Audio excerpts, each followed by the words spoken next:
Assalamualaikum warahmatullahi wabarakatuh. Saya Najwa Qatrina Anastasia dari Prodi Kimia akan mereview tentang materi karakter building dan integrasi ilmu eksakta dalam perspektif Islam. Yang pertama yaitu karakter adalah sifat yang dibawa oleh setiap individu yang setiap orang memiliki karakter masing-masing. Pengertian karakter lebih mengarah pada moral dan budi pekerti seseorang, tentunya yang bersifat positif. Karakter merupakan nilai-nilai perilaku manusia yang berhubungan dengan Tuhan Yang Maha Esa, diri sendiri, sesama manusia, lingkungan, dan kebangsaan yang terwujud dalam pikiran, setiap perasaan, perkataan, dan perbuatan berdasarkan norma-norma agama, hukum, tata krama, budaya, dan adat istiadat. Pengertian karakter building dari segi bahasa. Karakter building atau membangun karakter terdiri dari dua suku kata yang membangun, yaitu to build dan karakter. Artinya, membangun yang mempunyai sifat memperbaiki, membina, mendirikan. Sedangkan karakter adalah tabiat, watak, akhlak, dan budi pekerti yang membedakan seseorang dengan yang lain. Jadi, karakter building merupakan salah satu upaya untuk membangun dan membentuk akhlak yang budi pekerti seseorang menjadi baik. Dalam konteks pendidikan, modul Diklat LAN RI, pengertian membangun karakter building adalah suatu proses atau usaha yang dilakukan untuk membina, memperbaiki, dan atau membentuk tabiat, watak, sifat kejiwaan, akhlak, budi pekerti insan manusia atau masyarakat, sehingga menunjukkan perangai dalam tingkah laku yang baik. Dalam membangun karakter, individu diperlukan perilaku yang baik dalam rangka melaksanakan kegiatan berorganisasi, baik dalam organisasi pemerintahan maupun organisasi swasta dalam bermasyarakat. Karakter adalah sesuatu yang sangat penting dan dalam pengembangan kualitas manusia, maka karakter mempunyai makna sebuah nilai yang mendasar untuk mempengaruhi segenap pikiran, tindakan, dan perbuatan setiap insan manusia dalam kehidupan bermasyarakat, berbangsa, dan bernegara. Masa depan bangsa ditentukan oleh seorang mahasiswa atau mahasiswi. Maka dari itu, sebagai penerus bangsa, maka posisi mahasiswa harus dipersiapkan sebagai intelektual dan pemimpin masa depan yang mandiri, kreatif, dan berintegritas. Merujuk kepada kerangka pemikiran, menunjukkan bahwa menganalisis tentang pentingnya pendidikan karakter dapat dirumuskan dalam 3 kesimpulan, yaitu yang pertama, penting bagi pertumbuhan individu menjadi manusia yang seutuhnya dan sebaiknya dilakukan sejak dini. Penting bagi perguruan tinggi untuk tidak hanya memperhatikan kebutuhan kompetensi akademis mahasiswa, tapi juga pembinaan karakternya agar lulusan menjadi lulusan yang siap secara akademis dan berkarakter baik.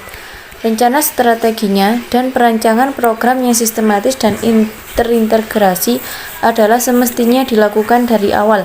Untuk kedepannya, perancangan pendidikan karakter harus terus dilakukan dengan komitmen yang tinggi.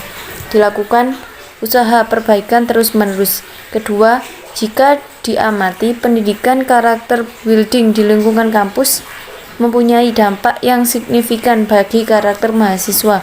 Proses pembentukan karakter mahasiswa bisa terjadi karena ada di sekitarnya.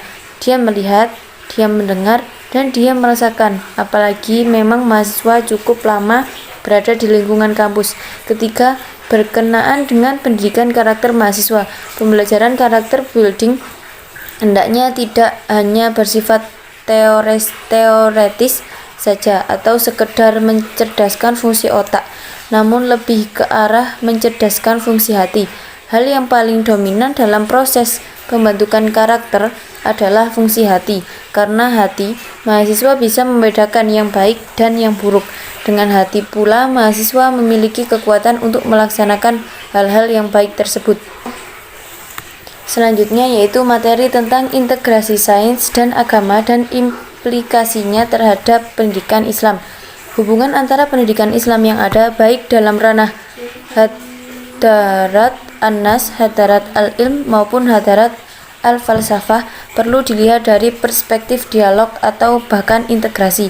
Oleh karena itu, pendidikan Islam harus memiliki kaitan erat dengan dimensi praksis sosial, karena senantiasa memiliki dampak sosial dan dituntut untuk responsif terhadap realitas sosial, sehingga ia tidak terbatas pada lingkup pemikiran teoretis konseptual seperti yang dipahami selama ini. Selain itu, pendidikan semestinya digunakan mengenalkan peserta didik pada tradisi, budaya sosial, dan kondisi budaya yang dalam waktu yang sama telah direduksi oleh sains modern, teknologi, dan industrialisasi. Sehingga pendidikan sekarang harus diarahkan pada kekuatan positif untuk membangun kultur budaya dan mengeliminasi patologi sosial. George S. Cons menegaskan bahwa pendidikan harus memiliki visi dan prospek untuk perubahan sosial secara radikal dan mengimplementasikan proyek tersebut. Dengan adanya paradigma integratif dalam konteks keilmuan antara transmitted knowledge dan acquired knowledge, diharapkan tercipta atmosfer akademik yang holistik dan tidak parsial, sehingga sekat-sekat spesialisasi di bidang pengetahuan tertentu tidak mengakibatkan terbentuknya wawasan miopik narsistik, dan jangkauan pengetahuan juga tidak membatasi diri pada fakta atau pengenalan finalitas yang bersifat imanen, yang segala sesuatunya hanya dilihat pada makna pragmatisnya, akan tetapi juga keberadaan makna dan finalitas ilmu pengetahuan yang bersifat transenden, yaitu sesuatu yang berada di luar sains yang merupakan signifikasi dan arah sesuatu dalam pengertiannya. Dengan demikian, paradigma integratif akan mampu menjembatani kesenjangan yang tajam akan pendidikan umum dan pendidikan agama. Karena madrasah sebagai salah satu bentuk pembaruan sistem pendidikan Islam atau pesantren di kurun modern masih saja menghadapi problematika institusional, keilmuan, dan metodologis. Akibatnya, institusi ini belum mampu secara tuntas menyelesaikan problem dualisme dikotomis keilmuan, problem fungsi atau cagar budaya, dan dominasi metodologi justifika indoktrinatif dalam kegiatan akademik. Selain itu, paradigma pendidikan Islam yang integratif akan melahirkan sikap inklusif sehingga tidak merespon perkembangan dengan cara-cara reaksioner, apalagi menjadikan dirinya sebagai the living ground of radikalisme. Implikasi dalam hal kurikulum bisa berbentuk penyusunan silabus di sekitar dua isu fundamental, yakni yang pertama epistemologi dan yang kedua adalah etika. Selanjutnya yaitu dalam bentuk lain bisa dengan mengajak siswa untuk mencari simbol-simbol harmonisasi yang terbentang di alam raya untuk kemudian diinterpretasikan menjadi model-model integrasi antara sains dan agama.